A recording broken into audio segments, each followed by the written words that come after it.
بسم الله الحمد لله والصلاة والسلام على رسول الله وعلى آله وصحبه ومن والاه رب اشرح لي صدري ويسر لي أمري واحلل عقدة من لساني يفقهوا قولي.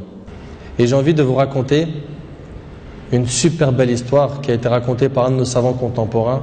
Wallahi al-azim, qu'elle est très émouvante. C'est l'histoire d'un homme qui a dit à sa femme: et si on allait manger dans un restaurant? Elle lui répondit: non, je te propose plutôt d'aller le demander à une autre femme. Moi, je ne mange pas au resto avec toi, va manger au resto avec une autre femme. Il s'étonna, il lui dit: je t'invite à manger et tu me dis de sortir avec une autre femme? Mais comment ça? Je ne suis pas de ce genre d'homme. Et quelle femme tu parles? Et de quelle femme tu parles? Elle dit: ta mère. Imagine la scène. Ta mère, je renonce aujourd'hui à ton invitation pour que tu invites ta mère. Ça fait longtemps que tu ne l'as pas invitée à manger ou à se promener, sors donc avec ta maman. Il lui a dit qu'Allah il te récompense. Et il a tout de suite appelé sa mère et lui a dit: maman, prépare-toi, je vais venir te chercher en voiture et on ira manger et se promener ensemble. Sa mère ne l'a même pas cru. Sa mère ne l'a pas cru. Elle lui a dit: c'est vrai? Il lui dit: oui, par Allah. Viens aujourd'hui, on va manger ensemble. Entre nous, billah alaykum. Qui d'entre vous parmi les frères mariés a déjà fait ça avec sa mère? Et effectivement, ils allèrent ensemble au restaurant. Et la mère s'est remplie d'amour, de joie et de bonheur. Pour elle, c'était un beau rêve. Peu lui importe la nourriture ou l'endroit où elle était, c'est-à-dire même manger par terre ou sur le trottoir ou dans la rue, le plus important c'est qu'elle était avec son fils et que son fils était bienfaisant envers elle.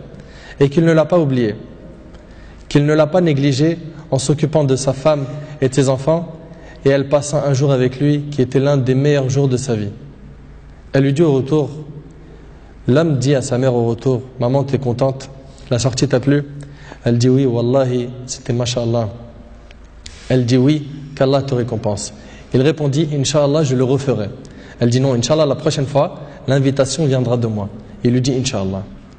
Et des semaines et des mois passèrent. Le frère a été occupé, puis sa mère tomba malade et mourra. Qu'Allah lui fasse miséricorde. Son fils était très triste. Et quelques jours plus tard, il reçut une invitation au restaurant pour lui et une autre personne, et cette invitation était déjà payée. Étonné, il se demanda de qui vient cette invitation déjà payée. Il est parti alors avec son épouse au même endroit où il avait mangé avec sa mère, et là une lettre l'attendait de la part de sa mère.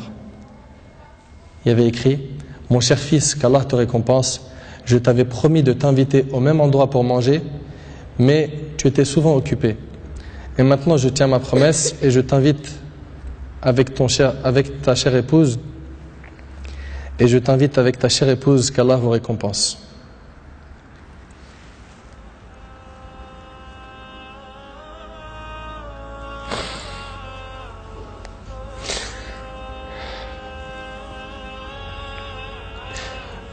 Wallahi mes frères, la valeur de la mère elle est très sacrée. Faut pas la mettre en colère. Cette histoire d'amour entre cette épouse et sa belle-mère est magnifique. J'espère que nos frères et sœurs vont tirer des leçons de ce genre d'histoire d'amour entre les épouses et les belles-mères et d'essayer de reproduire ce qui s'est reproduit dans cette histoire.